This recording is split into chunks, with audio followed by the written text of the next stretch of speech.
What's going on, everyone? Savage here, and if you are a subscriber or viewer of Daydreamz, you probably already know that kingdom jumping is coming to Clash of Kings, and if not, then you really need to enable your YouTube notifications, because I woke up to his video really early this morning. I was super pumped.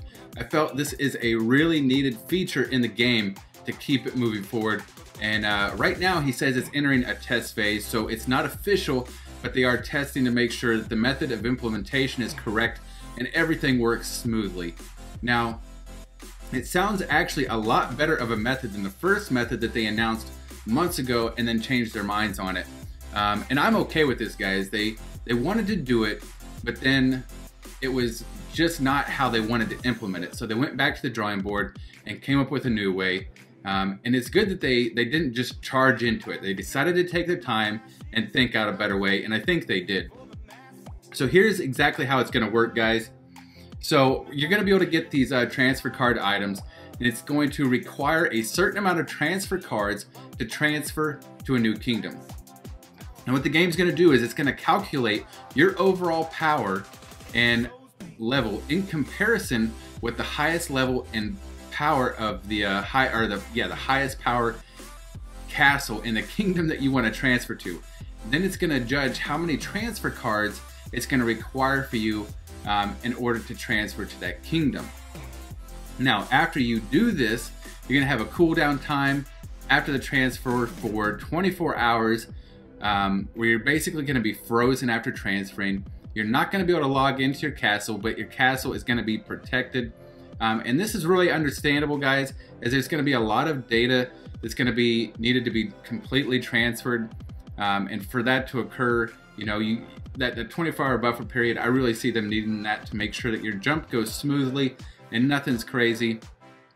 Now, the other thing is you're not going to be able to be inside of Kingdom Conquest, Dragon Campaign Playoffs, World Cup, Overlord Battles, Ancient Battlefield, and Mineral Vein, just for obvious reasons of the types of problems that could cause going into that.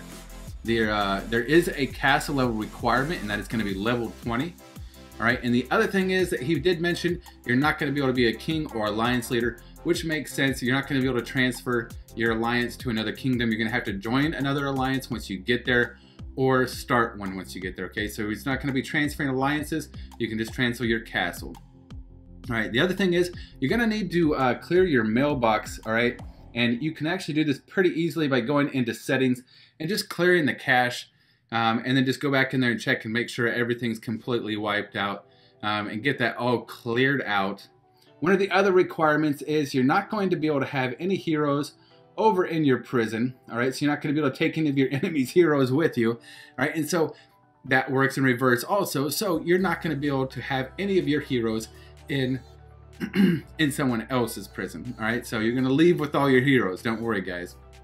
Now, as Daydreamz goes on to explain, there is a bit of a catch, right? And the catch is there's going to be a range of kingdoms that you are allowed to transfer to.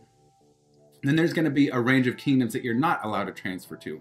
So that range may be plus or minus 250 kingdoms, 500 kingdoms, 1,000 kingdoms. You know,